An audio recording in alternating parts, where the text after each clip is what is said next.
Welcome to the Brain and Body podcast with Allegra Foxley, where we discuss a holistic approach to healing and health.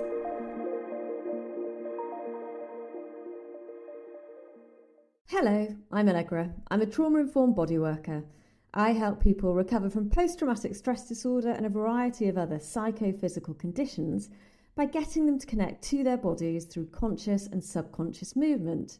Now, one of the techniques I'm a certified provider of is tension and trauma releasing exercises by David Visceral, otherwise known as TRE.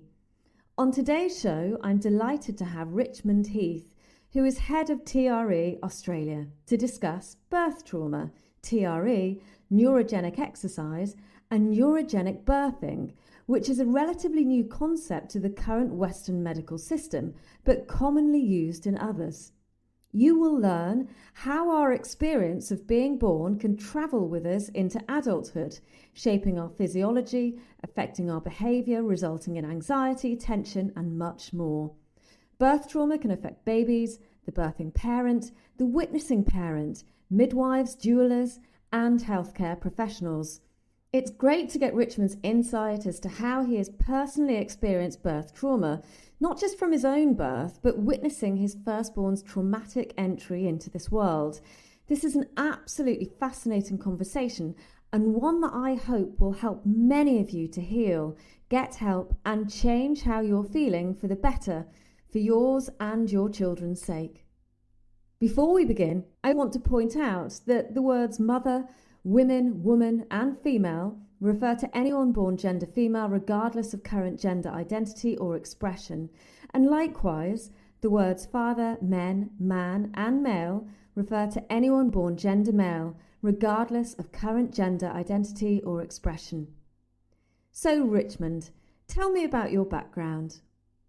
Yeah, thank you very much for having me on, Allegra, and I hope I'm the first of many for your podcast. So my background was that after university, I did physiotherapy, but I also went on a very long-winded exploration, travelled a lot overseas. I worked in suicide prevention.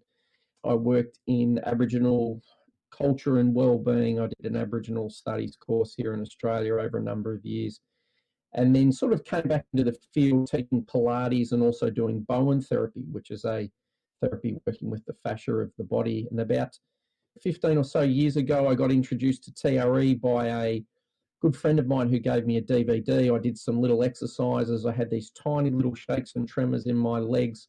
I didn't think much of it, but when I woke up the next morning, I literally woke up with a different body. I had slept like I hadn't slept in 30 years. And I remember sitting on the toilet and thinking, oh my God, it felt like my heels were through the ground because I'd always had a lot of tension in my calves. And that really took me on a journey, Allegra, of completely opening up a whole new paradigm of understanding trauma and the role it had in the body, because the physiotherapist, anything to do with stress or trauma was seen as in the domain of psychologists. And it really completely opened up this entire new paradigm, which has changed, not only how I view the body, even on just a biomechanical level, but then how to work with it, and most importantly for me then is to how to empower people with this amazing neurogenic tremor or spontaneous movement response to help us release stress and tension and trauma. So I've been doing that full time for about the last 12 years, having introduced TRE to Australia. Do you know what caused the tension in your ankles and calves? Well, look, I would say it's been a chronic part of my whole life, really. It wasn't until I'd started doing this work that I became aware that I was someone who'd been living with high functioning anxiety. So, on the external world, I was performing at a high level, I was achieving things, but internally it was really costing me a whole lot, like sort of driving a car with the handbrake on. I always had this, sense of, oh, I'm exhausted, I can't keep up. It's an effort to turn up and show up and sort of perform each day. So I would say, look, it really comes back to, dare I mention it, probably my own birth experience as a child, and that certainly the pattern of tension in my calves is very common when you have kids with autism, people living on the spectrum, or even ADHD. So I would say it's been something that's really been part of my experience probably my whole life, and I had tried everything I could to try and treat that condition, all sorts of modalities and practices and all sorts of different stuff. And I really came to this point of spontaneous, what we'll call neurogenic movement, which is just a sort of made up word to say movement that's been generated by the nervous system rather than by myself consciously. A big turning point for me was Allegra, was I did a 10-day Vipassana meditation course because my brother had recommended it to me, because I got to my 30s and my body was breaking down. So I'd previously done heaps of sport, heaps of exercise as the way to keep myself happy. And I literally remember calling one of my brothers and saying to him, I can't do the things I used to do to keep myself happy because my chronic calf tension, I'd had Achilles tendonitis, so I couldn't run or do triathlons anymore. I couldn't even swim, kicking my legs. I had chronic shoulder complaints where I couldn't lift my arms above my shoulders. And I had chronic back pain to the point I had 2 different episodes in my life where the pain and down my leg was so bad at one point that I couldn't even go up and down stairs because I had such weakness in my leg.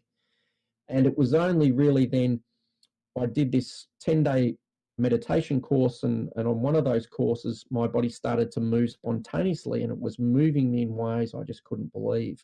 Range of movement, strength was just everything I'd been taught about how that worked went out the window. And it also felt quite fantastic. But it was only years later that I came across TRE and had some kind of model or neuroscientific explanation for what this spontaneous movement practice was. But it was, for me, I look back now and it was really like my body and my life was grinding to a halt in my 30s.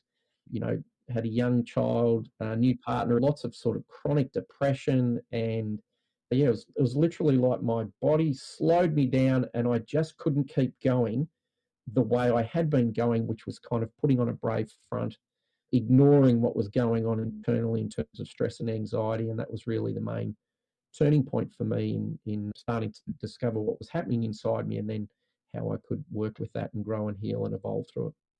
Yeah, I mean, it's absolutely fascinating, isn't it? So, it's obviously been disabling for you, but because it's been so chronic, you get used to just feeling tense, tight, depressed, etc. And it's only kind of as the process evolves that you begin to feel freedom and freer. It's absolutely fascinating. What I'm keen to find out about, I mean, obviously you've touched on birth trauma very, very briefly as to why you feel that you've experienced that. But let's just talk before you do that about trauma in general, because, today my children, they say trauma, they say trigger. The other day I was putting on eyeshadow and my daughter's like, ooh, God, you're really triggering me. She's 12. And I think the whole term is used far too often. It's used way too much at the moment. So let's talk about what trauma actually is. What do you define trauma as? Yeah. So I'm based in Australia in a Western medical model, and for a long time, trauma was only ever defined as something that was life-threatening, either to myself or I'd witnessed it happening to someone else. That was kind of one of the original definitions of post-traumatic stress. And from that, and because trauma has often been in the field of psychology or psychiatry, quite often disconnected from the body, there's often been a definition of trauma sort of based on the experience or the condition. So, something that happens that overwhelms me. It's about what happens. But for me, Allegra, the way I like to talk about trauma is that trauma is a verb. And what I mean by that is we often think of trauma as like something that's stuck inside of me. A lot of us will have heard the model of I've got a bucket and every time I get stressed, there's a bit more stress in the bucket and then it fills up until it eventually bubbles over. Now, that's a useful analogy in that sense of the cumulative process. However, we often then think, oh, okay, trauma is something that's external to me. It's not me. It's stuck inside me. And so I've got to get it out. And in some ways, that's partially true. Whereas I find it much more empowering and more accurate to recognize that what we call unresolved trauma, regardless of the external situation that our body is responding to, is ultimately when our body goes into a state of immobility. So most of us know about fight and flight, where the body is mobilizing its resources. There's a flush of energy and blood to the periphery of the body to bring about movement, because in that state, even though it might be potentially dangerous, the body is making an assessment that we have the internal resources, if we mobilize our strength and our speed and our power, to overcome this stressor.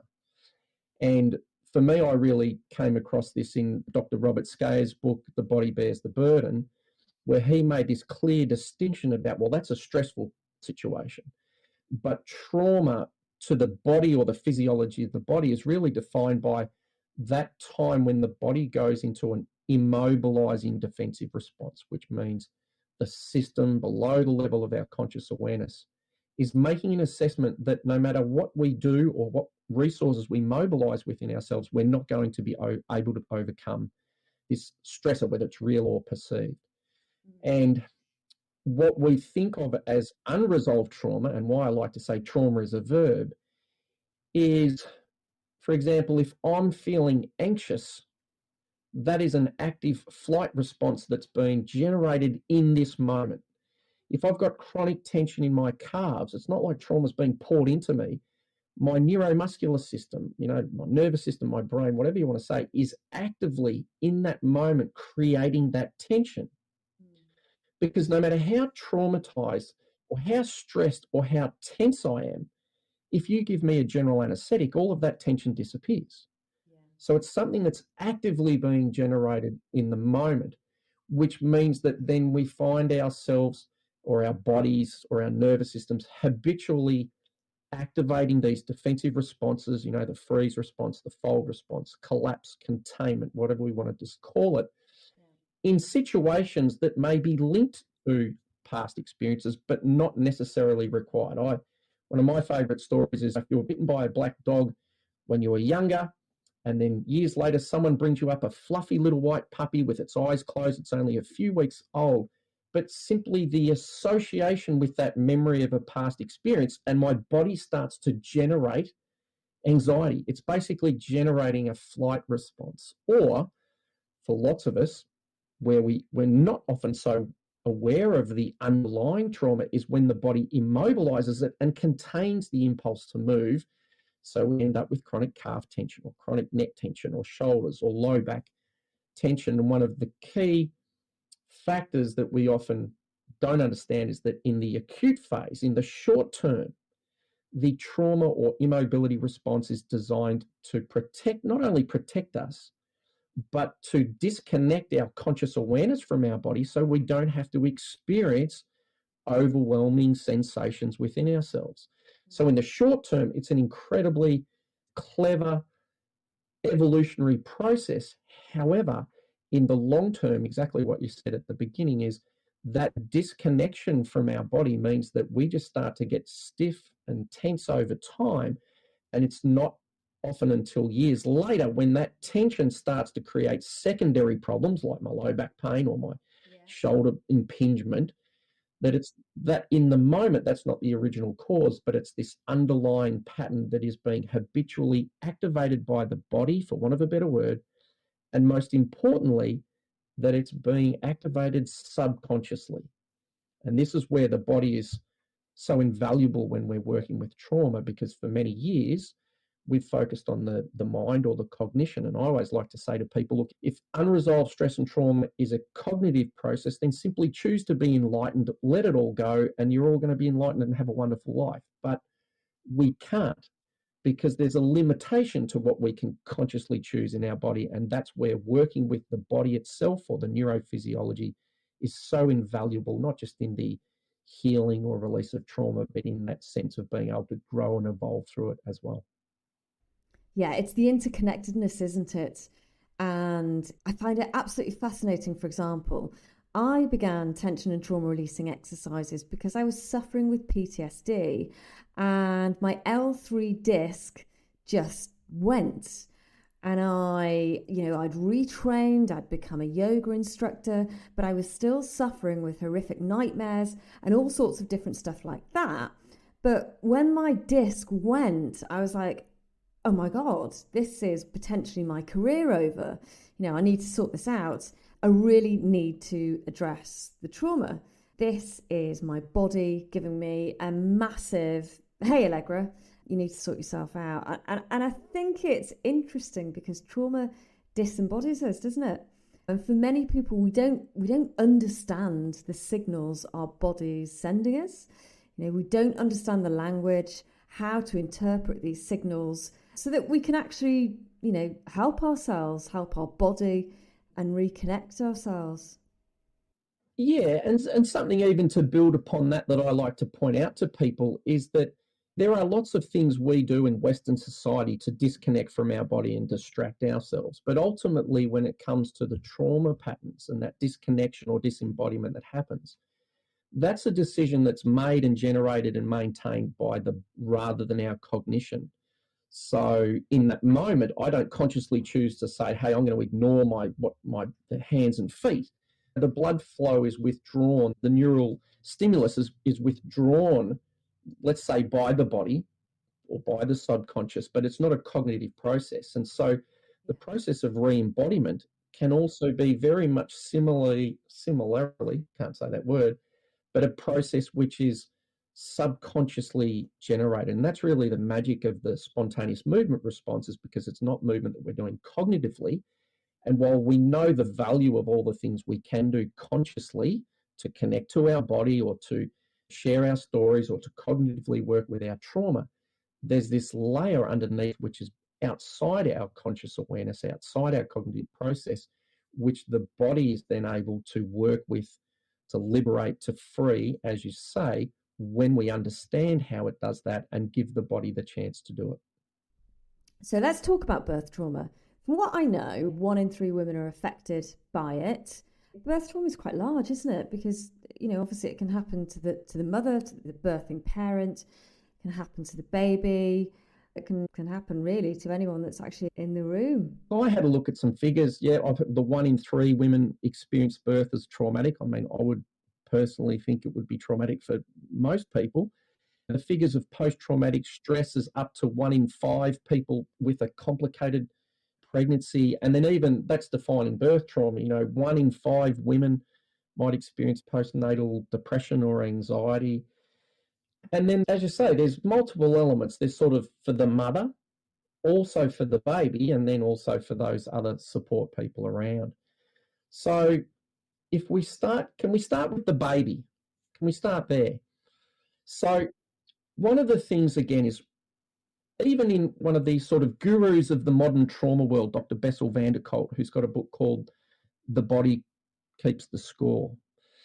Even in there, and he's one of the leading gurus, basically the idea that birth can be traumatic is pretty much overlooked, because up until, a number of decades ago, it wasn't really understood that the limbic system and the brain stem, so the older, deeper structures of the brain that generate our defensive responses, are all fully online in the second trimester in utero.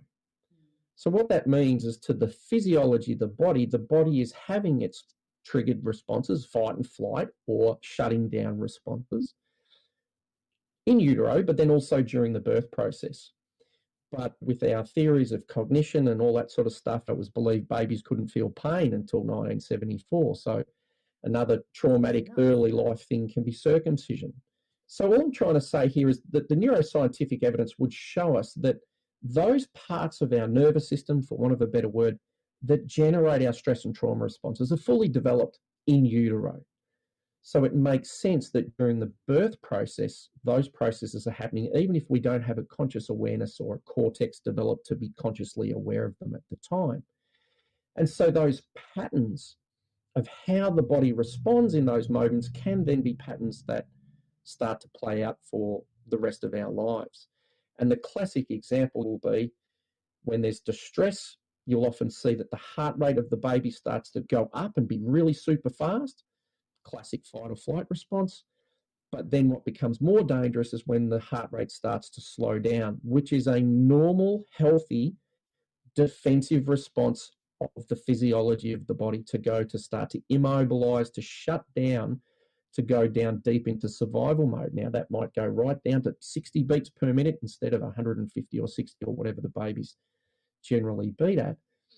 And even to the point where that shutting down process can actually take the baby to death in a way that's disconnecting and shutting down our body. Now, that's a normal, healthy, defensive response to an overwhelmingly traumatic life and death experience. But we tend not to think about that because in our Western medical model, where everything's in different silos, trauma is something that's dealt with by psychologists and psychotherapists and psychiatrists dealing with adults talking about their trauma, rather than looking at what is trauma to the physiology of the body. So how we are born and those experiences are deeply imprinted into our nervous system and can set up lifelong patterns of how our body responds to stimulus that then play out for the rest of our life. Wow. I mean, it's absolutely fascinating, isn't it?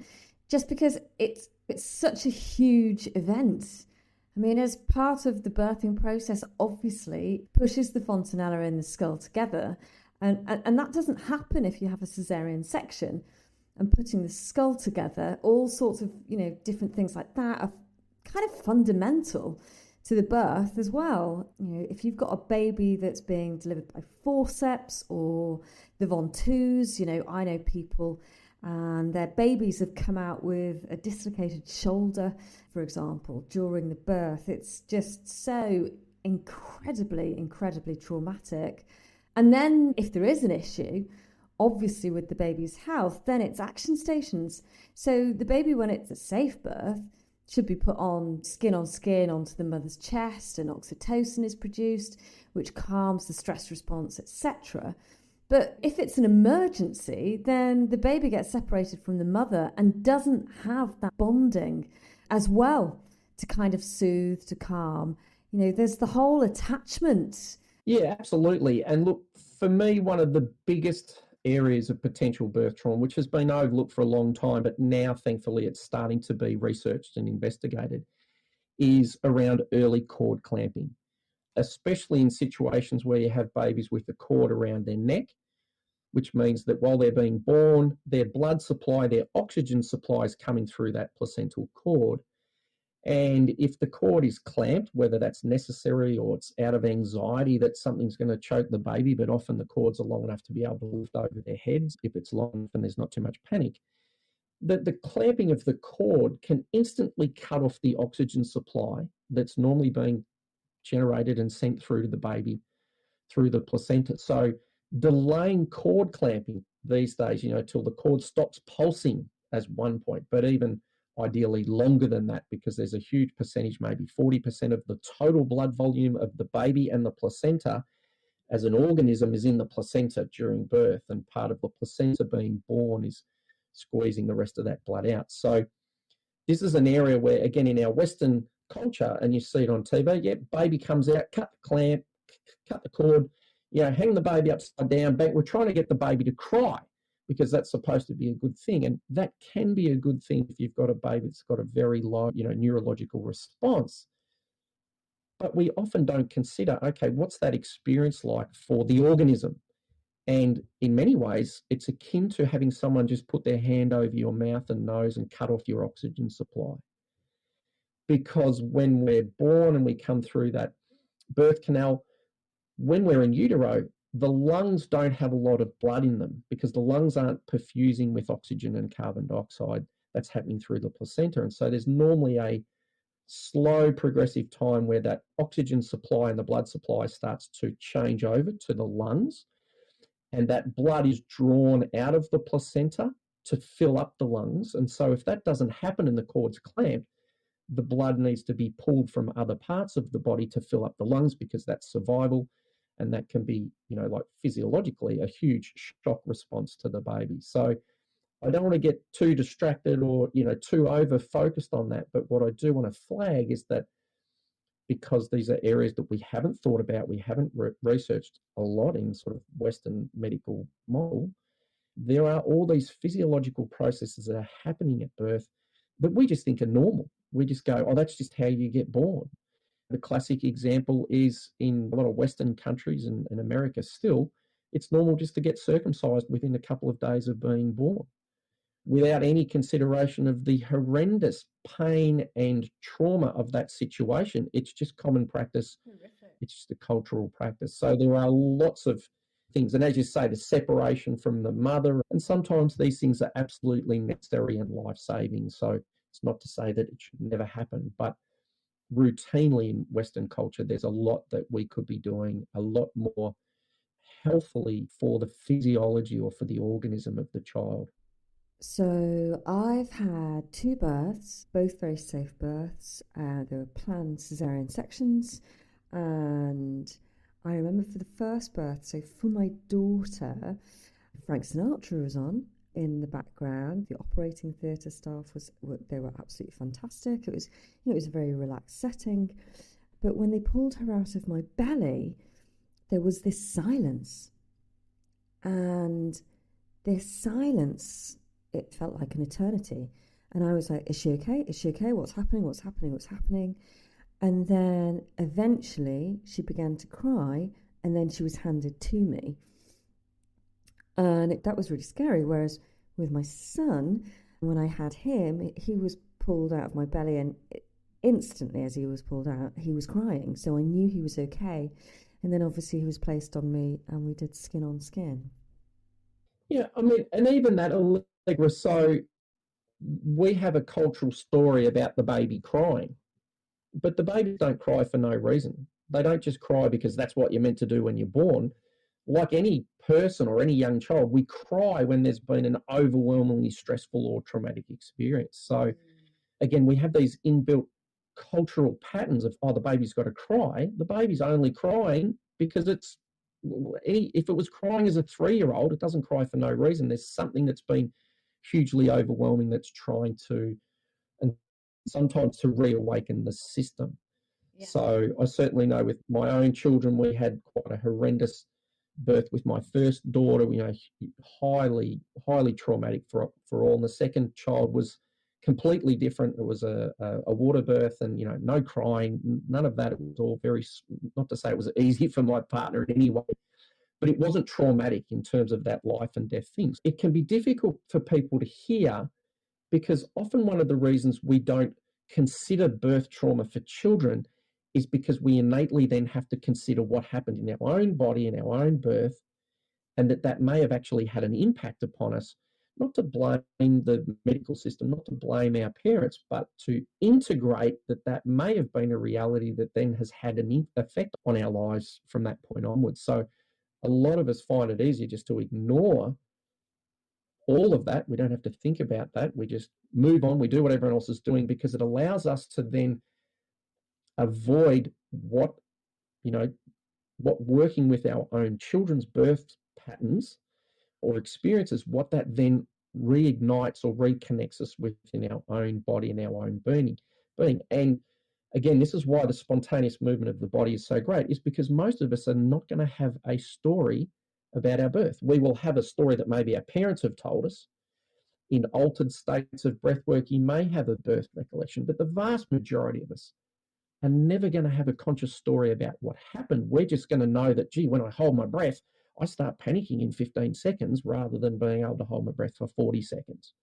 Where does that come from? What is that? How does that state of our nervous system then affect, both in a positive way and a negative way potentially, but how does it impact how we live life, and then what can we do about it? How can we work with that? Because it's important to understand that in our Western world, the big focus at the moment is just about avoiding trauma. It's like, trauma's wrong, it's bad, it shouldn't happen, rather than in a lot of traditional cultures, trauma is often linked with vegetation and the cycles of the seasons, so that there's a knowing that we are all going to experience trauma. It's a natural part of the human condition. So rather than it only being negative or bad and we've just got to get rid of it and whatever happened was wrong, it's like, I liken it to a little bit to, the pruning of a rose bush. It hurts, it's painful, part of it's cut away, but potentially, all going well, there can be a blossoming that comes from it, rather than, in our Western society, we often just try to say anything to do with trauma is wrong or bad. It's not built into a lot of our belief systems. I know David Berceli, the TRE founder, talked a lot about, in a lot of our religious upbringings or even just our belief systems around the world, trauma is not something that's built into it. It's something to be avoided at all costs, which on some level it is, but it's quite naive to not be preparing ourselves and our kids and our culture for the fact that trauma happens. How do we move through it? How do we grow? How do we heal? How do we evolve? How do we become more human through the integration of trauma rather than just always hoping that we're going to be able to avoid it forever? Yeah, I agree. And it's avoidance, disembodience. It's the whole thing, really. But when you address things, things get better. And I think what I love about TRE and neurogenic tremoring, is we're working with the body. Trauma can be a little bit of a dirty word. People go, well, I haven't been traumatized, or, this isn't trauma. But when you're working with your body, and you might ask someone, well, where are you feeling the sensations? What's happening right now in your body? It's you connecting to your body. You don't have to tell the story to me of what happened to you, which can be re-traumatizing.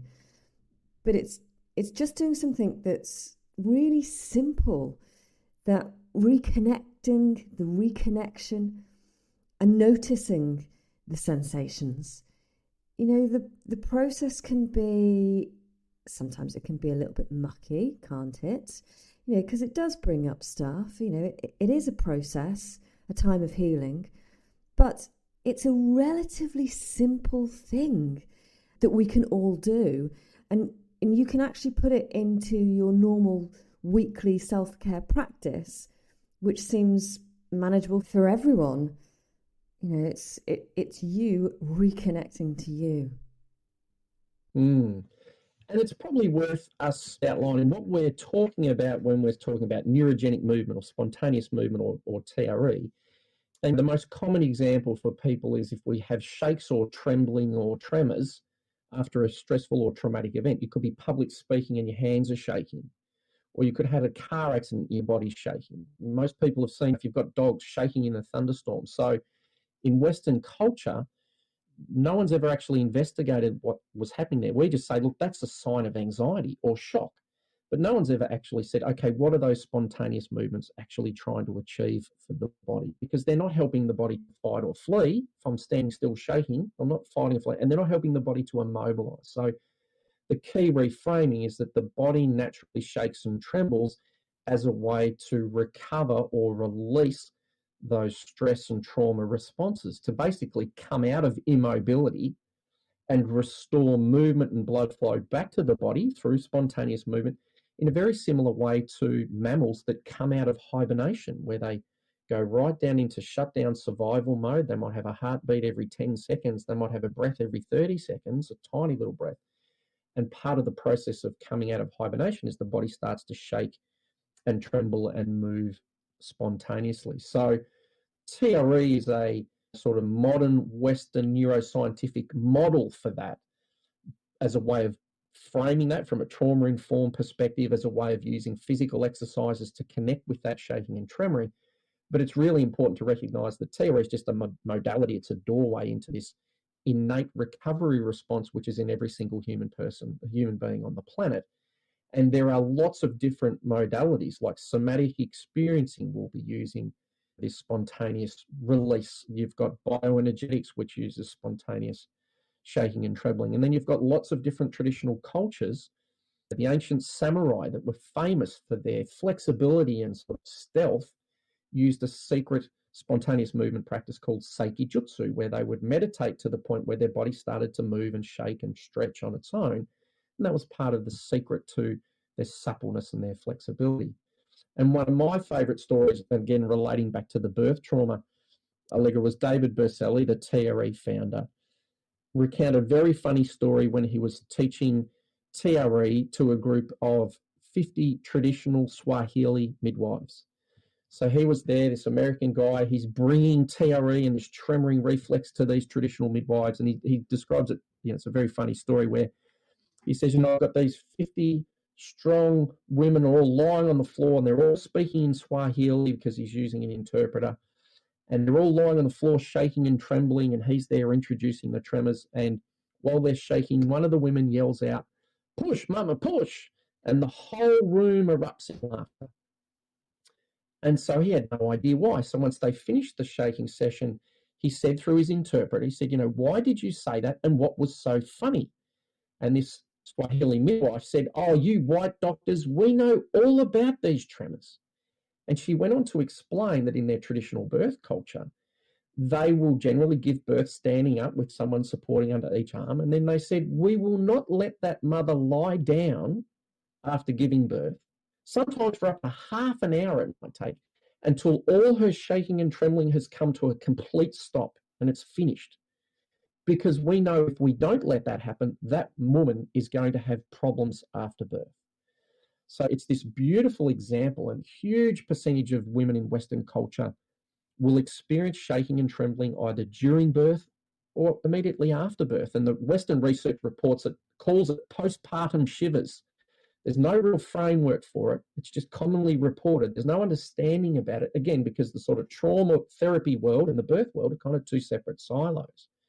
So, 43% of Western women who currently generally think that shaking and trembling is a symptom of shock, anxiety, post-traumatic stress, panic attacks. So generally are suppressing this shaking reflex, are spontaneously getting it.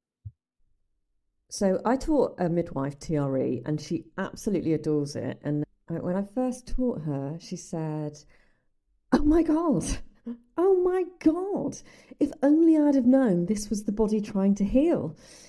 All of the women that I've helped have babies, give birth to, if I'd have known that this was the body's natural kind of healing, shaking mechanism, we wouldn't have stopped it. But when we saw a woman shaking after birth, we immediately thought, oh my God, they're going into shock. And, therefore we tried to suppress it. And actually, it's really interesting, isn't it? So I remember after my cesarean birth, obviously my hips and my legs were paralyzed due to the epidural, but I shook. The top half of my body was shaking after it. I think more women need to know that actually, yes, it's your body healing you. So just allow it to be. Allow the shakes to happen. I think there needs to be more courses for midwives and first responders and doctors, consultants, the whole works, because I think that there's a real lack of education and understanding around it. That's right. Without any research into what is the purpose of that shaking and trembling, it's just been culturally and medically stigmatized. And the really disappointing part of that, of course, is so when you go through birth, which can often be hugely traumatic, hugely overwhelming, there's often a huge amount of immobility responses in the body, which is basically, the term would be failure to progress. Is the nervous system protecting itself and shutting down movement? So what's disappointing then is when the body's starting to restore movement, including the sort of peristaltic or autonomic movements of the uterus, is that when we then suppress that shaking or tremoring, effectively we're like closing the emergency exit to allow our body to recover or to relax to then allow the progression of birth. So we're inadvertently suppressing the specific recovery response our body is trying to initiate in that moment to either help us recover from birth or potentially to reduce pain, soften and open the pelvic floor, allow the spontaneous movements of the uterus to come back in and restore movement to help, neurogenically or spontaneously birth the baby. So it's not just that we're missing out on, oh, this is something that could be helpful. The suppression of this shaking reflex, whether it's because we're frightened of it, because we don't understand it, because it's stigmatized and pathologized, can potentially be, and I would confidently say, is inadvertently increasing the likelihood of birth trauma because we're not allowing the body to recover. If we're shaking, someone's going to put a blanket, oh, you must be cold, or you must be in shock, and we're stopping it. And so we're preventing the subconscious way that the body comes out of and releases these stress and trauma responses. Now, it doesn't mean that it's going to fix absolutely everything. So we're not just missing out on something that could be helpful. If people are not educated about this, when that shaking and tremoring reflex starts to occur during or after the birth, we're actually increasing the likelihood of unresolved birth trauma. Even if we talk about it, even if we process it consciously, it's often still a pattern that's then locked and contained within the body until we give the body the opportunity to unwind itself on its own, or, like for lots of us, it catches up with us years, decades down the track, when that chronic bracing and holding in the body and the disembodiment then starts to create secondary problems, which unfortunately, in a lot of the medical models say, oh, that's your back pain's caused by your disc bulge. But we're like, well, why are all the muscles pulling on that area of the spine? What's causing that? So because we've had that biomechanical model, especially in the physiotherapy profession, we're looking for a mechanical issue. That's the problem. Same with Robert Scaya, who wrote The Body Bears the Burden, did a whole lot of research with whiplash. Whiplash, still to this day, is often seen as caused by inflammation and muscle tension. But he's like, well, why is that happening? It's because there's an unresolved defensive trauma pattern in the body that the body has never been able to let go of by restoring movement. And it's worth sort of flagging, when I talk about movement, Allegra, I don't just mean movement of the limbs or the arms or the body shaking. We're talking about movement within the autonomic nervous system and all the systems of the body.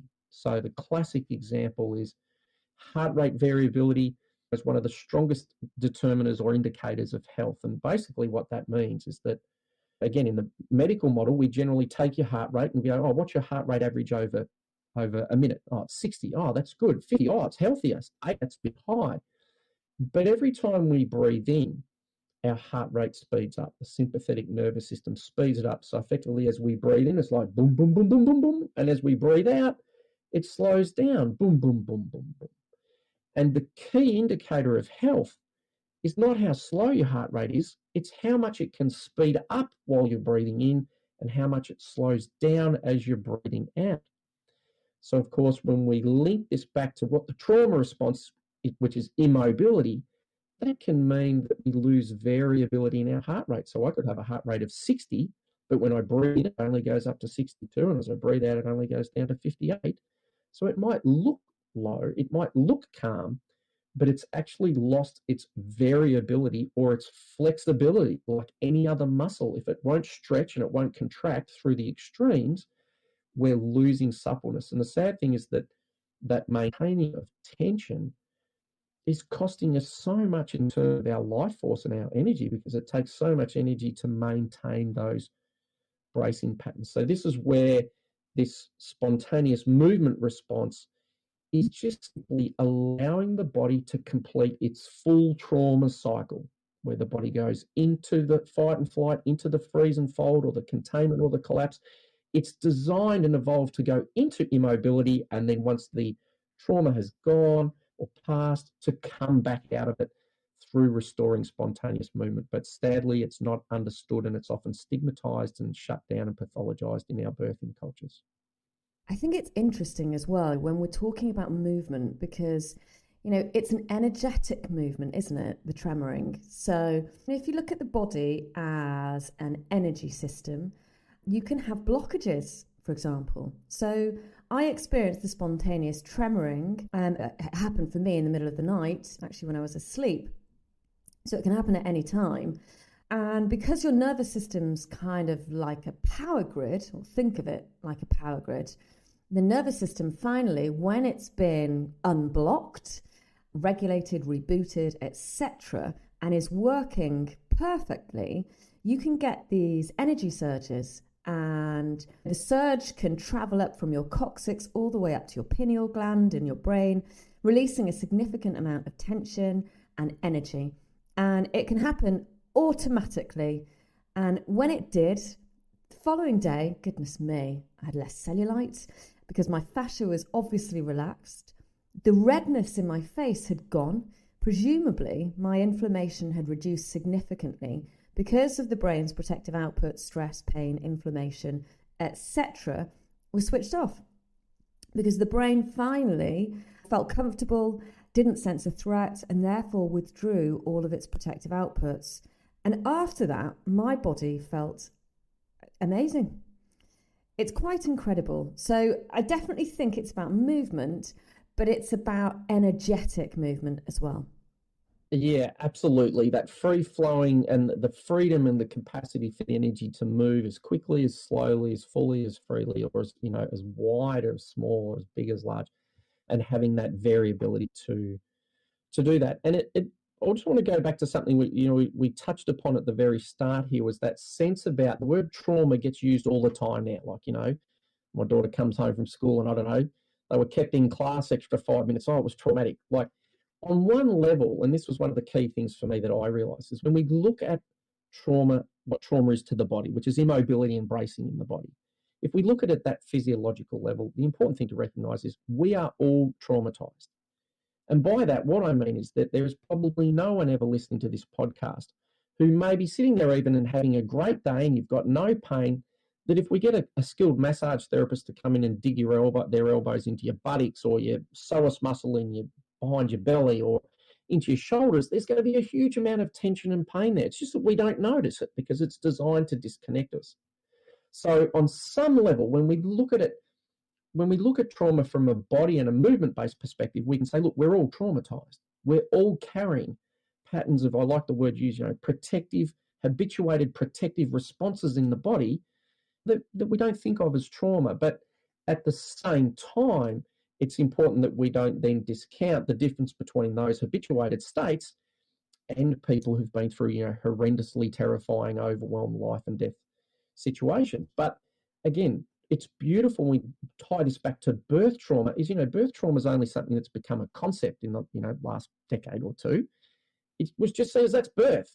Whereas now we're starting to go, hang on, this is actually a really overwhelming experience, and we can use the word trauma for it. I looked up some figures on birth trauma for babies, and the figures were 7 out of every 1,000 have a birth injury, they call them.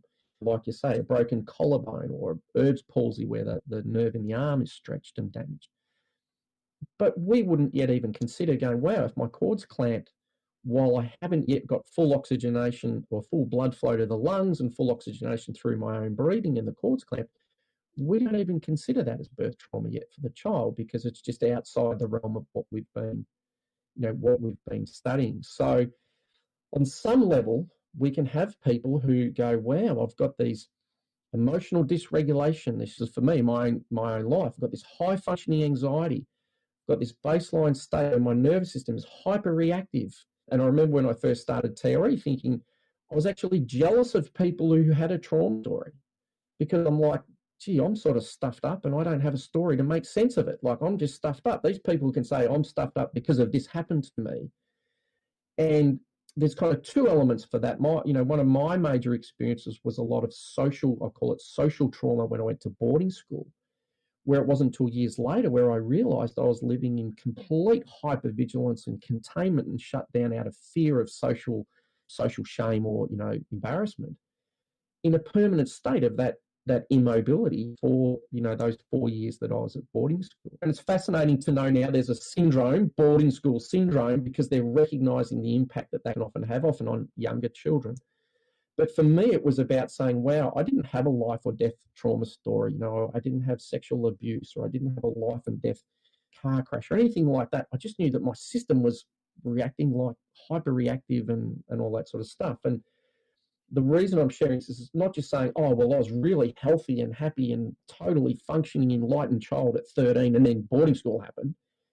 I can say, wow, from a very young age, I had these hyperreactive sort of responses in my nervous system, which is probably partly genetic, but then probably also partly patterned in through my own, birth story of mum having a epidural and forceps birth where, just get anyone to pull your hair and try and lift you up by your hair, and you're going to go, do you reckon you might start to tighten up your shoulders and protect your neck and all those things? So all those patterns are in there. It's not to sort of blame them, but it's also not to discount, but go, these things have an effect and then, play out in how our system operates in later life. And some of that can be changed and some of that is probably never going to change, but the The beautiful benefit of the spontaneous movement practices, whatever they are, whether it's TRE or Seiki Jutsu or Katsujin Undo from Japan, or whether it's bioenergetic shaking, or whether it's the Kalahari Bushmen spontaneously using these movements and calling themselves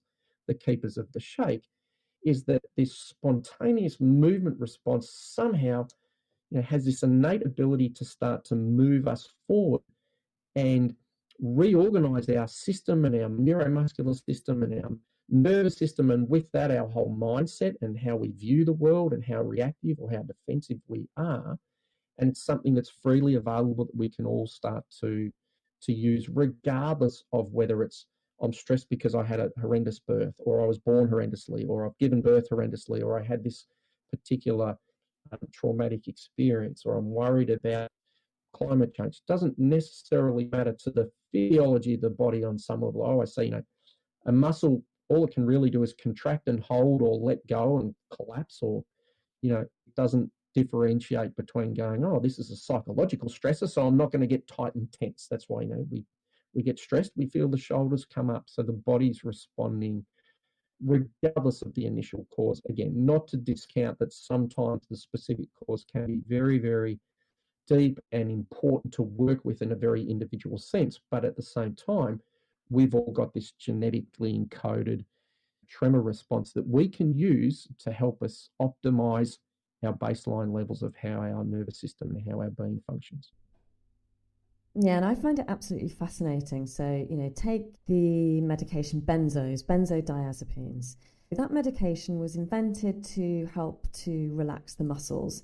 Now, a wonderful byproduct of it is that by relaxing the muscles, it actually stopped the brain from getting the signals from the muscles, and therefore it stopped the anxiety response. They've become so effective that actually they've now been reclassified as anti-anxiolytic medication. Now, obviously, I'm not saying to everyone, go out and take benzos, because there are some very serious side effects and contraindications, etc. But the whole point is that the muscles have a controlling influence on our nervous system. So when we relax the muscles, we calm the nervous system. And not only that, but the nervous system has a controlling influence on our hormone system. So our endocrine system. What I find really interesting is, obviously, I've suffered with PTSD, and women with PTSD are 8.14 times more likely to be diagnosed with premenstrual dysphoric disorder, which is a very severe form of premenstrual tension and comes actually with quite a high suicide rate. Trauma affects every single cell in the body. It affects our nervous system, it affects our hormones, it affects us metabolically. So I think, from our conversation today, Richmond, what I'm curious to find out is how many women out there are suffering with premenstrual dysphoric disorder that actually potentially might have this from having a traumatic birth that they are even unaware about, because they have obviously been carrying it in their system for such a long time. Some women are having a really challenging time when they get to perimenopause and menopause. They're suffering with pretty severe symptoms. And what I discovered from my research was that if you've got adverse childhood experiences, if you have trauma, a challenging history or chronic stress, you can have worse perimenopause and menopause symptoms, because the nervous system has a controlling influence on our hormones. And the point is, it really disrupts our hormones. And our hormones, our endocrine system, is integral to our happiness, to our emotional health. Yeah, and Allegra, you are much more knowledgeable and skilled around sort of that whole hormonal picture, which is one of the things I loved about your book. And again, from a very, very simplistic way of looking at it, it's not going into estrogen or testosterone levels or anything like that. But, when we're in a really calm, grounded, connected state, our body naturally is producing, keep it really simple, oxytocin. So that hormone that's keeping us open. And one thing I always found fascinating about oxytocin, because often that comes through a huge birth experience, because it's always been told to me, oxytocin for me is the drug that makes you fall in love or you're being in love. But I remember reading some research. I don't know if you've heard of this, but they were looking at oxytocin in the brain in sheep. They were studying, I'm pretty sure. And the way these researchers were reporting it was they're saying what oxytocin was doing to these brains wasn't actually creating more connections of love. What it was actually doing was breaking the existing connections in the brain. So basically what they're kind of saying is if you use it for a birthing mother, so you've got someone for 20 years, I'm identifying as myself, I'm this individual, I've got all these sort of hardwired parts of my brain that are all wired together. Living as an individual, looking after myself, all those processes start during pregnancy, of course, but then all of a sudden, if there's a huge oxytocin released during the birth, in a way, what they were saying was it doesn't necessarily make you feel love. It's just that it starts to shatter or pull apart those pre-existing pathways in your brain that kind of lead to your identity and your way of viewing the world. And so it's like creating an open slate. And in that open space, we naturally, as humans, as mammals, are designed to connect. Now, if you have a hugely traumatic birth, if we're in the fight or flight response, then of course, again, keeping it super duper simple, our body starts to generate and release a whole lot of adrenaline, in the short term. And then the adrenaline triggers off the release of the cortisol, which keeps our system activated in that highly aroused state of everything being heightened. And then, of course, if we move beyond that and we can't overcome the stressor by fighting or fleeing, and here's the thing with birth, of course, is when the stressor is inside me, and it's my body that has to, not me personally as a male, but it's my own body that then has to open through and allow this passage, then there is no escape. You can't close the door and put the baby outside. That's not, it's inside us. That's where the potential or the pain or the stretch or the tension, whatever it is. And so then when we can't escape it, we get flooded with the endorphins, which can often create beautifully euphoric and wonderful sensations, but they often come at the cost of disconnecting us from our body so that we're consciously feeling wonderful and okay, but physiologically our system is disconnected and shut down and bracing and holding internally, which then often only catches up with us down the track. That's why, for example, we have post-traumatic stress. I might go to Afghanistan and have a traumatic experience as a soldier. Generally, what happens is the symptoms don't show up for a period of time afterwards. It could be weeks, months, years, decades, that we go, wow, now I'm feeling traumatized. Now, that doesn't mean that the trauma is happening when the symptoms show up 4 months or 4 years later. It happened at the time of the event, including at the time of the birth. It's just that the coping mechanism of our system, at least on a simplified hormonal level, is to flood us with endorphins so we don't feel the pain. We feel euphoric. We can disconnect from what's happening in the body. And it's then only when things wear off, and also there's also social pressures and settings and that.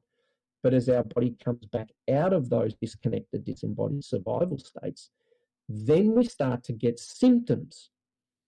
Now, again, this is where in our Western medical model, the point at which we get symptoms, we go, oh my God, I'm starting to feel a whole lot of anxiety, or I'm starting to feel really angry. We go, that's a symptom. Rather than saying, yes, that is a symptom that you've been traumatized, but this is a sign that your body is coming down the curve, as we like to say, from a polyvagal model of the nervous system. It's coming out of immobility. It's into a healthier state. And we need to allow the system to discharge and downregulate through those mobilization responses. And this is where the spontaneous movement, again, is so magic, is because from an evolutionary and energy-based perspective, it's much more efficient for the body to use up adrenaline and cortisone and generate movement and release the immobility response through these spontaneous little shakes and tremors, rather than having to act out and express all of those emotions or those behaviors like kicking or punching. That can be very useful, don't get me wrong. But on an energy-based level, it's much healthier and more efficient for our body to just shake and tremble after a traumatic event to restore the system back to a calm, relaxed, homeostatic place, rather than going, I've got to act it out, I've got to express it. And often we find ourselves stuck in a loop talking about our trauma, because it's not resolved in the physiology of the body. It's like the only part that's moving is our jaw muscles rather than our whole physiology actually discharging, our diaphragm, including, spontaneous laughing and crying, where that's how our diaphragm is spontaneously letting go of that or reorganizing that immobility response. And again, I don't know a great deal about all the ins and outs of the hormonal thing, and I encourage your listeners to, get your audio book, which I love listening to, or buy the book, to understand that more. But even from that really simplified model, we're going, yes, in different states, there is a bidirectional link between the hormones creating the state and the state creating the hormones, where our system is perpetually activated in these protective or defensive states, which we see as a symptom, without recognizing that this spontaneous shaking response and movement response is the way of down regulating that. And I wish I could remember the name of Stephen Porges's wife, who was the first researcher to look into oxytocin. I can never remember her name. I'm losing my memory for names. Anyway, so she was one of the first researchers who was studying oxytocin. And when she saw the spontaneous movements of TRE at a conference we had, it was online, her comment was, not making any claim at all, but I bet if we investigated this, we would probably find that while the body is shaking and tremoring, it is probably releasing oxytocin or increasing oxytocin. Now, that I'm not making any claim that that's true. She's not making any claim that's true at all. But what was happening is she was watching what the movements were doing from a hormonal level, and her sort of pondering or supposition was going, I bet this is what's happening, because she could see the calming down in the system. And often then what happens is, along with that and the calming of the system, we are naturally more open to connect. And this is where you mentioned earlier about attachment and bonding. It is almost impossible to attach and bond if the nervous system is in a protective, defensive state. And also, we don't sort of tend to think about it, but if our face is frozen, then the baby is unable to resonate and get the cues from the mother or the father or the primary caregiver in those situations, because the subtle little soft micro movements that happen below our conscious awareness are not happening. And so the baby is almost having, it's like trying to read a blank face, like you've got someone with Parkinson's where there's flat affect and there's no emotion. So we don't sort of necessarily think about, oh, well, I've got to hold it in so that I'm pretending that everything's okay, but that holding it in actually creates like an armoring or a physiological barrier to true connection. And so when we think about what's the big picture here, is the value for birthing mothers and their partners and their friends to be able to downregulate and resolve their traumas. It's that has a huge positive effect on bonding and the connection in the relationship, even if we don't think that we're traumatized, or I don't have such a severe anxiety, depression, or PTSD that it's in the way I behave around my child or around my baby.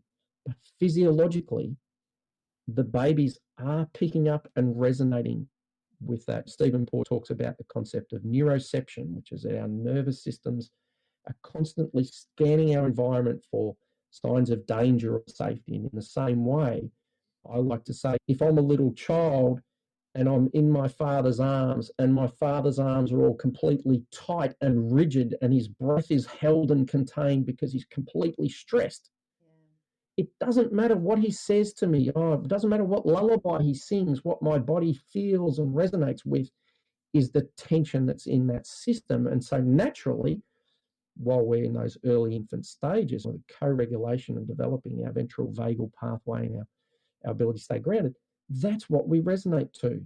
Our primary care, this is how we live. We've got to have these baseline levels of tension. Now, not discounting that there's a whole lot more going on. It's not discounting genetics and epigenetics, but even on that simple level, this is why resolving or releasing birth trauma can be so profound, because it's not just about the mother. If you've got a more calm and grounded mother or partner and siblings, and that environment for that new child is going to be much more integrated and grounded and embodied, rather than disembodied and creating tension at a sort of subconscious level from the very beginning.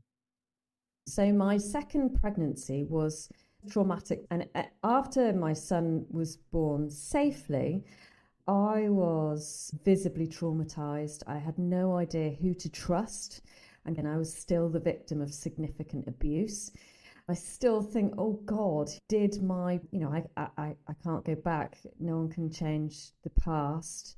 And obviously I've worked on my PTSD and I've learned a new skill set and all of that stuff. But it is interesting, those pivotal moments, I guess. Now, we've mentioned briefly visceral trauma really can happen to anyone that's in the birthing room. And I remember for my first birth, my ex was in the room that time, and he said what freaked him out was once they'd pulled my firstborn out of my stomach, because obviously she was born by a cesarean section, he could see the blood dripping off the table. And I think the blood dripping off the table kind of freaked him out because he mentioned it several times afterwards. So it's interesting now, knowing what I know and obviously listening to you, one could say maybe he was traumatized from that. So talk me through visceral trauma so that people out there who aren't giving birth, who are the parents, the other parents, can get help. Yeah, look, the story for me was, as I said, high functioning anxiety, hypersensitive person my whole life, hyper emotional. I always imagined that when I was at the birth of my child, I would be overcome with emotion, that I would just be, highly emotional, really soppy, loving sort of way. When my first daughter's birth started to get very traumatic, and then it got to the point where we couldn't find a heartbeat, when my daughter eventually came out, and it's one of the sort of sad things of my life, but also something I've been able to integrate and accept, I literally didn't feel anything. I didn't feel any overwhelming joy. I was present, I was watching, but it was only years later that I realised that at the same time as all that was happening, I thought I was just focused on being present and supporting my partner and being there. There was a huge part of me that had been disconnected and shut down with the absolute terror that things were going poorly, but I wasn't aware of that at the time. I was just there going, I'm here, I'm present, and I just wasn't aware that actually this was so overwhelming for me that there was that disconnection response happening for me. My second child's birth was completely different. My partner and I had done a lot of sort of work. She'd done some birth attendant training and had learned a whole lot about how birth works and creating a space where we can be open in the nervous system, not just sort of psycho-emotionally. So there was a huge amount of feeling and awareness and connection. I was like really in tune with my second daughter. But I'm sharing that story as an example of going, at the time, I didn't know that physiologically, the reason why I wasn't feeling any emotions at that time wasn't that I wasn't feeling any, that they were so shut down and disconnected through, endorphins and the whole dorsal vagal disconnection in the nervous system.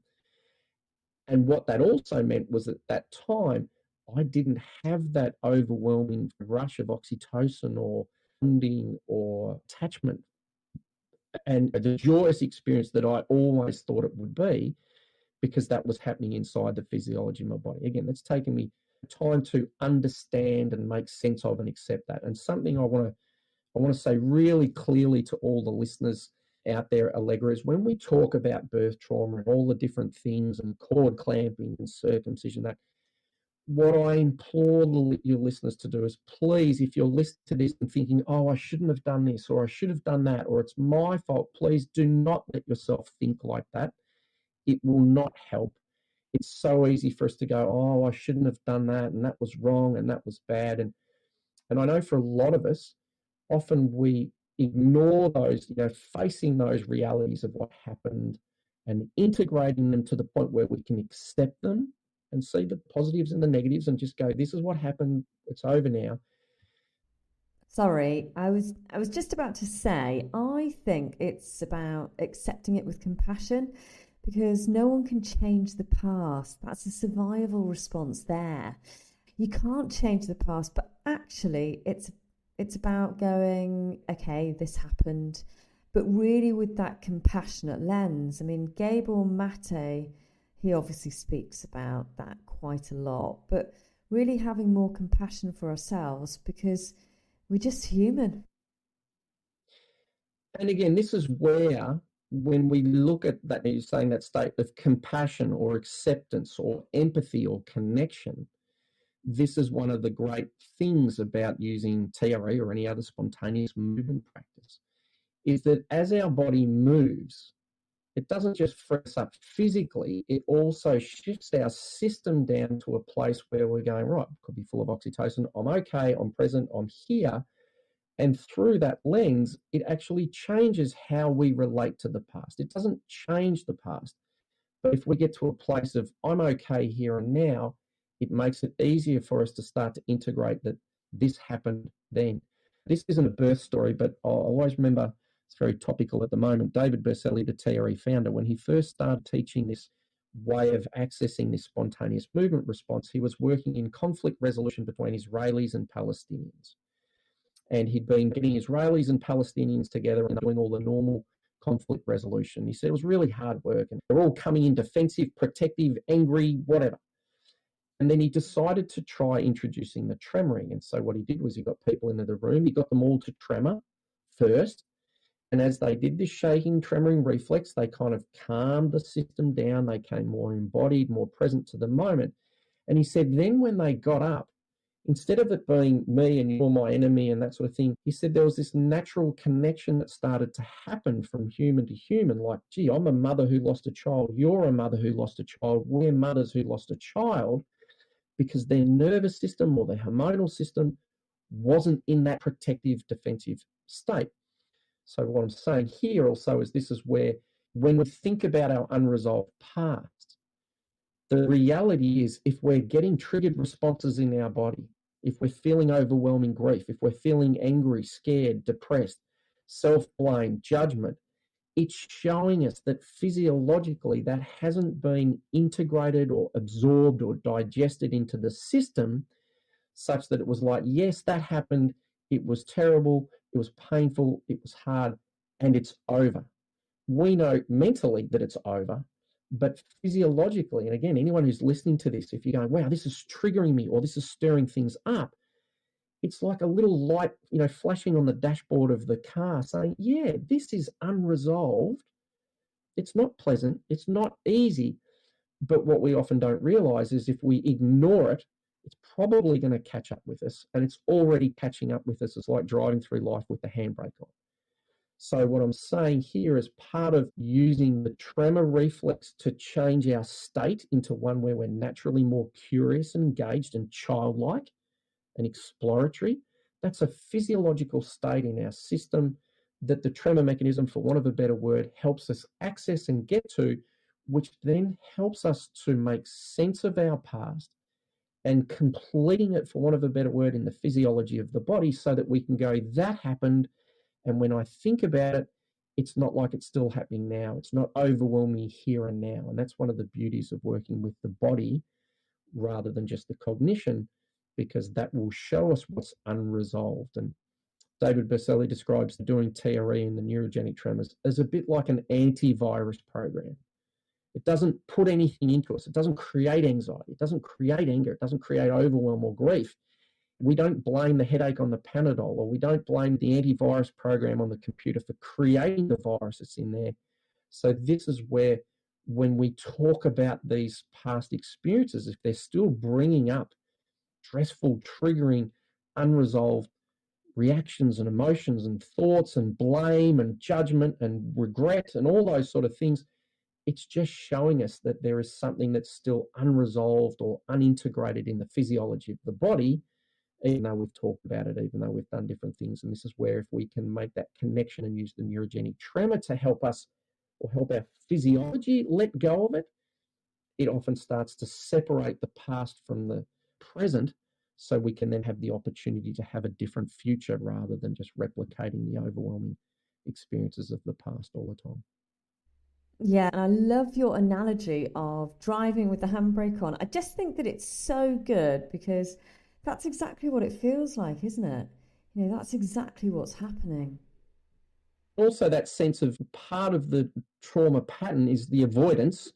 People talk about avoidance or self-sabotage. That's part of the physiology. When we are in a trauma, immobility, survival state, we are designed, our whole physiology, our neurology, everything is designed to make us feel hopeless and helpless, because that's how you survive in survival mode. If you feel empowered and you're going to fight back or take action, that can increase the danger in a traumatic experience. And so I often think, you just got to change your thinking.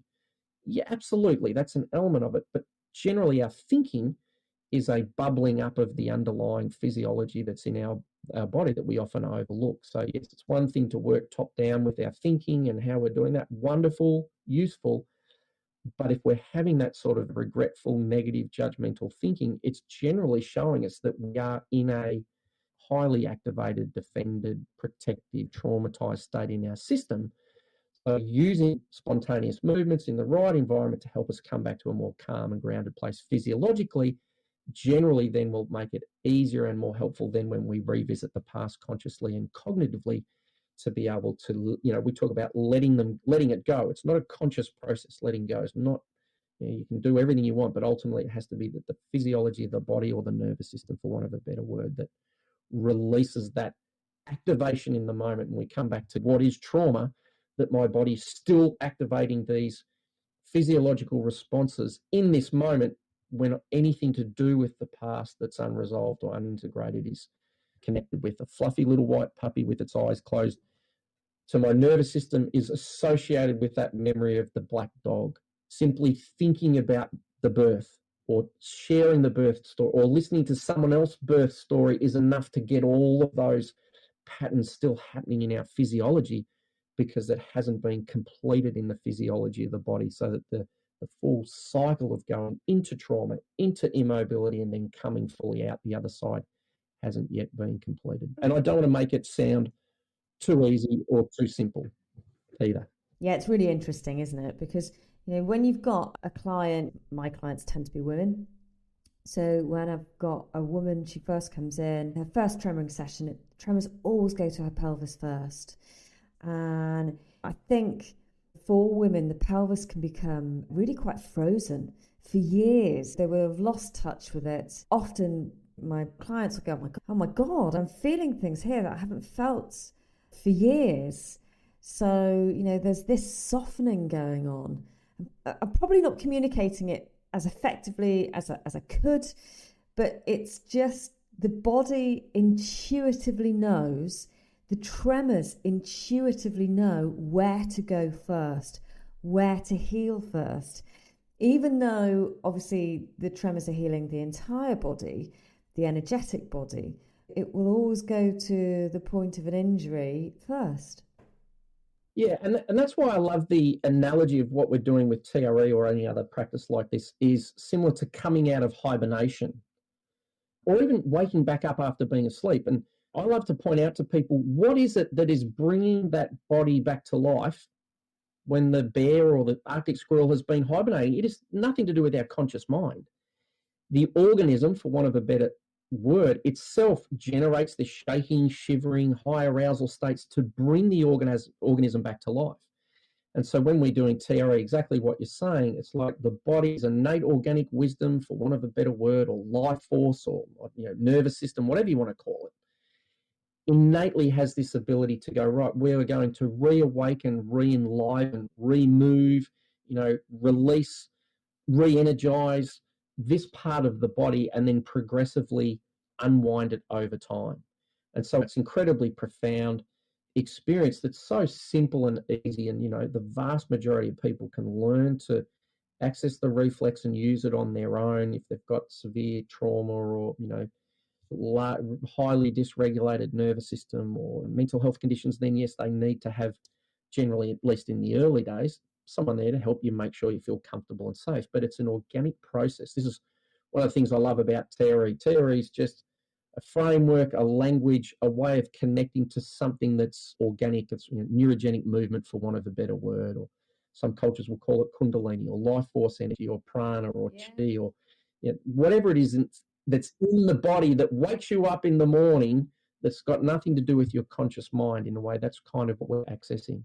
So the whole reason for this podcast, and what I wanted to get through is for people that are listening to this, is to say that there is hope. And actually, there are some amazing techniques out there that can really help you to feel better.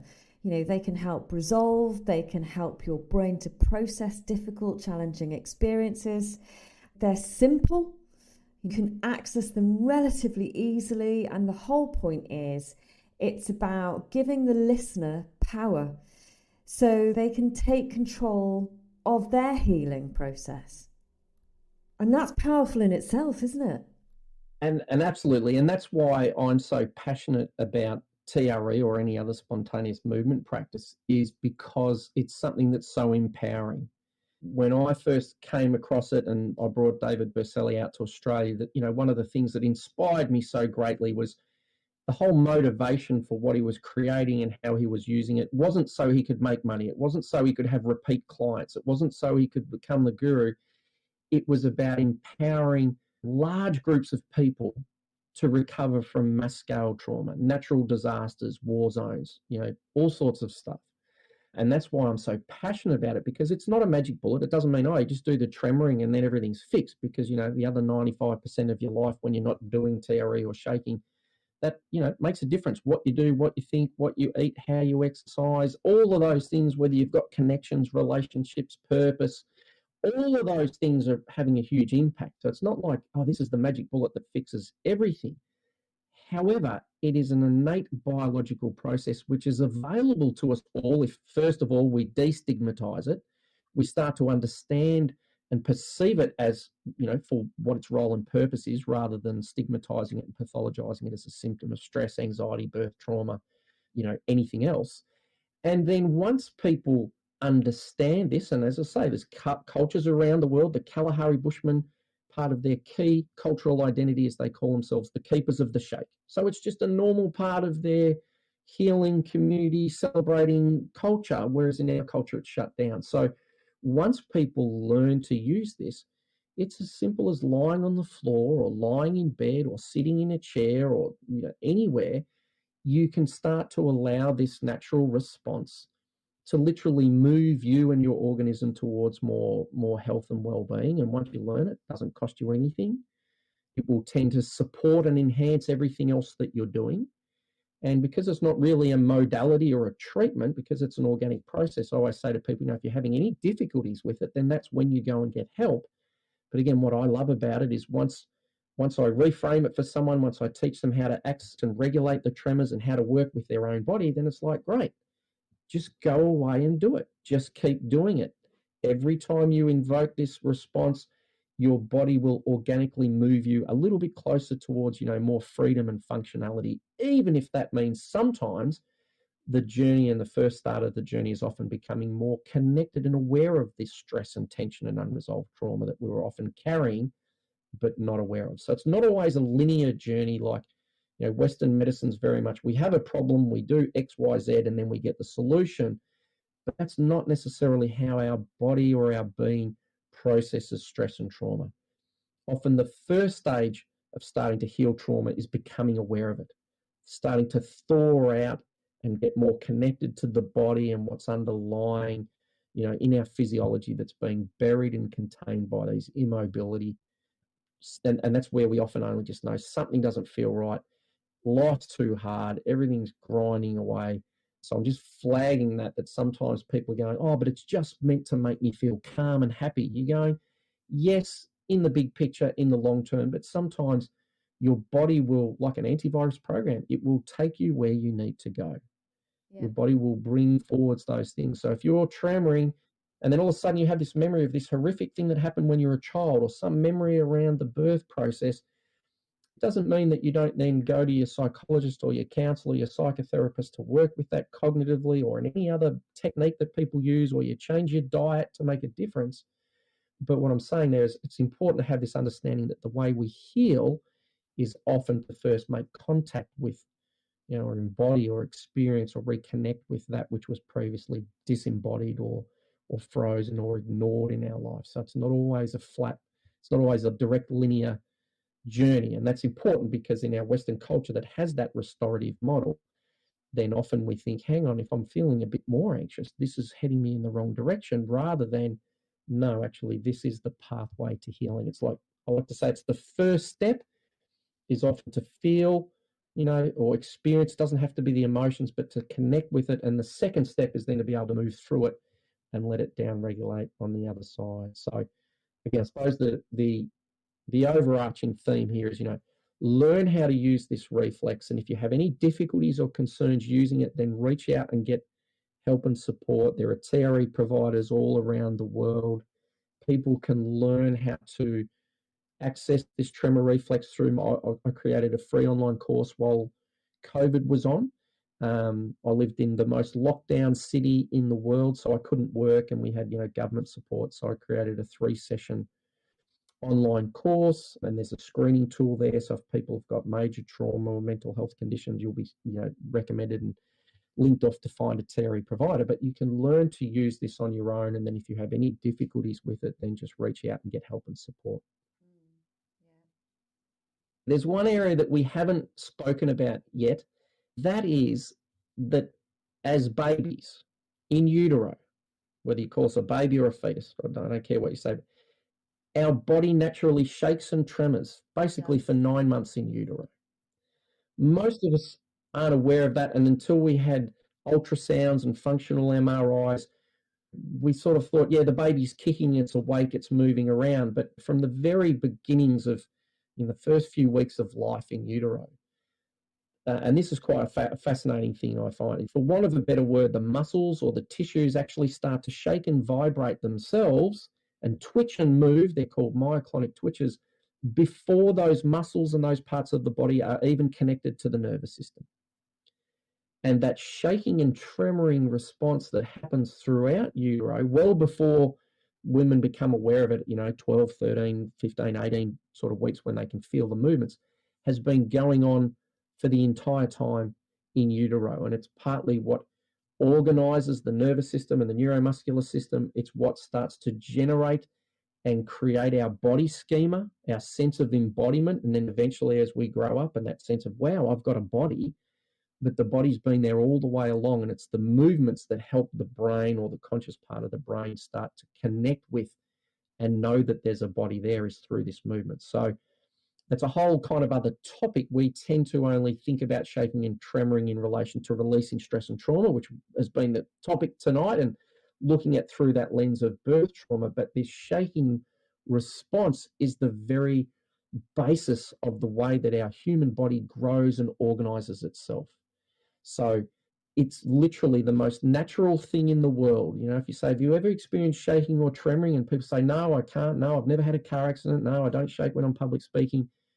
All of us, every single human has had this shaking and tremoring and spontaneous movement process for 9 months in utero. So literally there is nothing, almost nothing more natural on the planet than us being able to access and allow this spontaneous movement to move us towards, greater freedom, connection, growth, healing, evolution, connection, and ideally and hopefully, celebration and joy of this extraordinary experience of being alive. And beyond that, I still can't comprehend what it must be like for women to carry a life and give birth to a life. Just an extraordinary experience. And sadly, again, coming back to that topic of birth trauma, all too many women and children and families and husbands and partners are not supported in a way to have quite the potentially joyous and extraordinary experience, even if it's difficult, painful, and all that. So hopefully this talk will contribute to and inspire people to check this out. And my vision is down the track one day, it will just be routine that all birthing mothers are educated about this tremor reflex before going into birth, so that they're aware of it. They've ideally experienced it before pregnancy, so they can fully surrender to it, which leads to one more thing, if I may, is the concept of neurogenic birthing. So it's going to open a can of worms, and I don't want to go into it too much, but just think about this. The uterus is largely not a consciously directed muscle. So up until I learned about spontaneous tremoring, I was teaching Pilates at the time, and I would often be working with pregnant women. And when they came to see me, and they'd be doing their Pilates, and then I'd send them home with some homework. And the homework would be, okay, you are not allowed to consciously push while you're doing poo on the toilet for the next month. And they'd all look at me and they're like, what do you mean? I'm saying, just stop pushing consciously and see what happens. And so the point here is that, again, this is not to say that this is a magic fix or that it's going to happen for everyone, but babies do come out on their own. Not on their own, but can come out without cognitively directed, conscious pushing of all the extra muscles. Absolutely, it can be required at times, can be absolutely critical. But often, if you watch any TV show, you don't see someone just opening and surrendering and relaxing and trying to allow their uterus to organically create the contractions and the ripples to move the baby through the birth canal. All the things we see in the culture are bearing down, consciously pushing, consciously straining. Again, not to discount that at times that may be really valuable, but very few women are introduced to the concept of neurogenic birthing, which means that ultimately, if we can create the opening, the relaxation, the freedom in the nervous system, including the environment, the sense of safety, the support, the connection with other people, and also the spontaneous movements to keep the nervous system open and not defended, then there's this extraordinary opportunity for birth to become a more spontaneous, organic, for want of a better word, neurogenic process of allowing the uterus to give birth rather than the conscious mind of the birthing mother. I'll finish with this story. So when my first daughter was being born, we were at the hospital, we had a midwife, and when we got to the hospital and they went to check dilation, my daughter's head was already crowning. So without my wife having done anything, or my partner, my daughter was already there. So of course, what do we do in Western culture? Oh, get up on the table, lie on your back, worst position probably for birthing and gravity and all that sort of stuff. And then the midwife said, okay, now you can start pushing.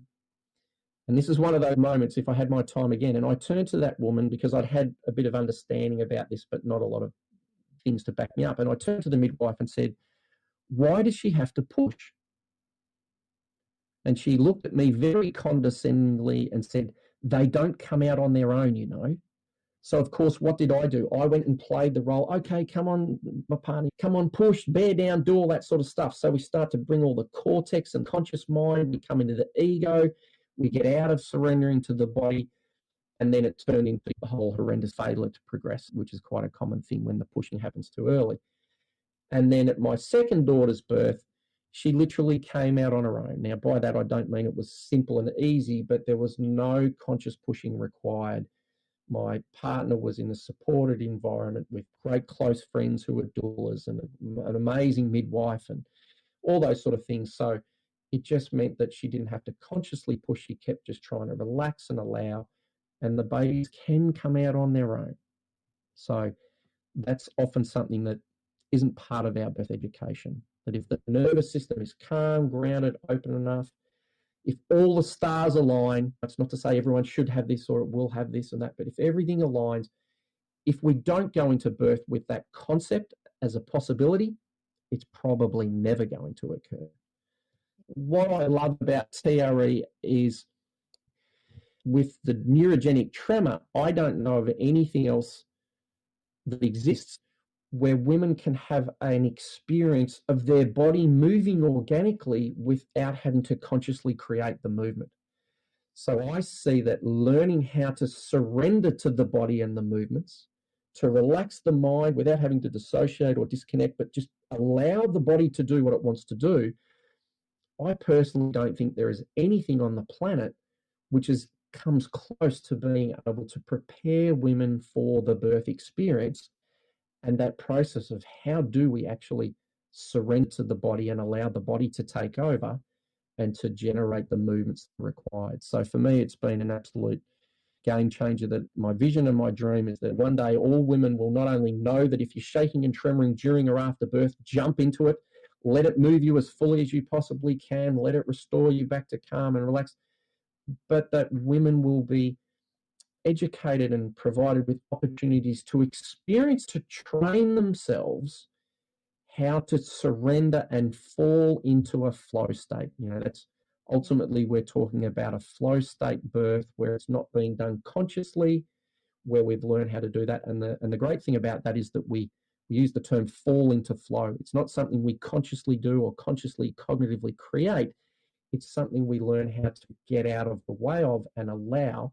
And for me, this neurogenic tremor experience is, as I say, whether it's through TRE or any other approach, I think it's the greatest sort of pre-training tool that any woman could ever experience to start to get a concept and an understanding before actually giving birth for the first time, and practice and train. How do I surrender and relax and allow my body and my system to open itself without me stopping it or preventing it or getting in the way? So I hope that opens up some possibilities for the future.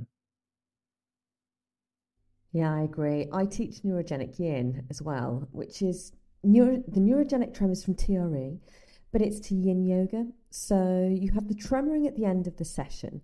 It's great for people with mobility issues. Maybe they don't have the leg strength or anything like that. It's good for people who have got fibromyalgia and pain, autoimmune disorders, because it can be done sitting down. It's a really slow and really calm practice. Using the breath is a key component when it comes to that. So once my clients have done the yin element and then their body starts to tremor, to shake, at the end of it, it's incredibly powerful. It's like a supercharge of zenness. And many of them say it's really helped them with pain management, because I suppose when we're thinking about pain, oxygen is anti-pain, isn't it? So, you've got the breath work element, but, the stretching of the fascia, and obviously the icing on the cake is the neurogenic tremoring. So it's just a really calming element that I think probably would really help everyone during the birthing process. Yeah, absolutely. I like to use the term shaky shavasana.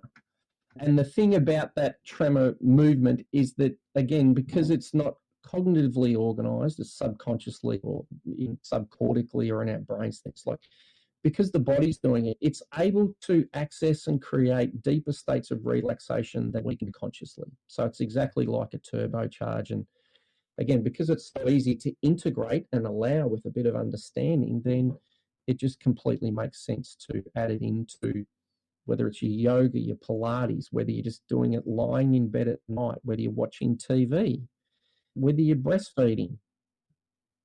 Anytime, it's just such a simple, natural process, and it does give us access to something that's beyond what we can consciously create. And again, when you use it, both of those things, then it helps our ability to consciously create that calm and relaxation as well. So it's a feedback loop that works in both directions and bringing all those tools to the table. Richmond, thank you so much for coming on today. It's been an absolutely fascinating conversation. I feel like I've learned lots from you. I'd love to talk to you again in future, so maybe we should get you back another time to talk about a different subject. Oh, you're so welcome, and I'm really grateful for the opportunity to be able to share this information. It's been a huge, massive sort of life-changing journey for me, getting introduced to this paradigm. And I suppose that one of the greatest things for me is it leaves me much more able to access a state of, like you say, hope, growth, healing, evolution, that up until I kind of had this pathway of how do I let go of stress and tension and trauma that I can't consciously let go of, I never had access to. So yeah, I'm really grateful for the opportunity.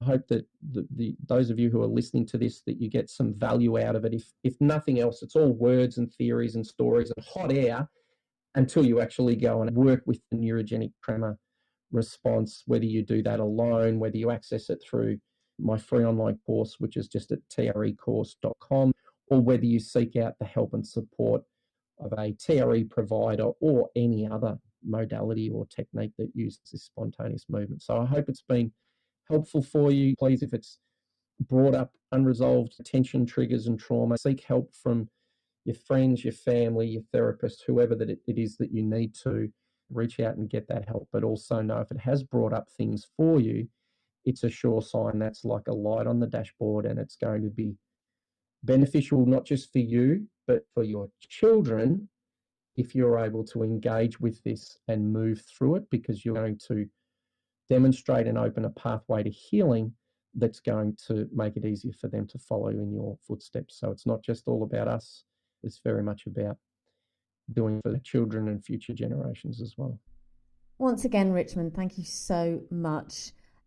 I have a huge favour to ask. If you've liked what you've heard, if you feel like you've learnt a lot, I would really appreciate it if you would like, follow and subscribe to this podcast, and also share it with anyone who you know or you feel might benefit from listening to it. Until the next time, goodbye. You've been listening to the Brain and Body podcast with Allegra Foxley. Thank you for listening, and thank you for your support.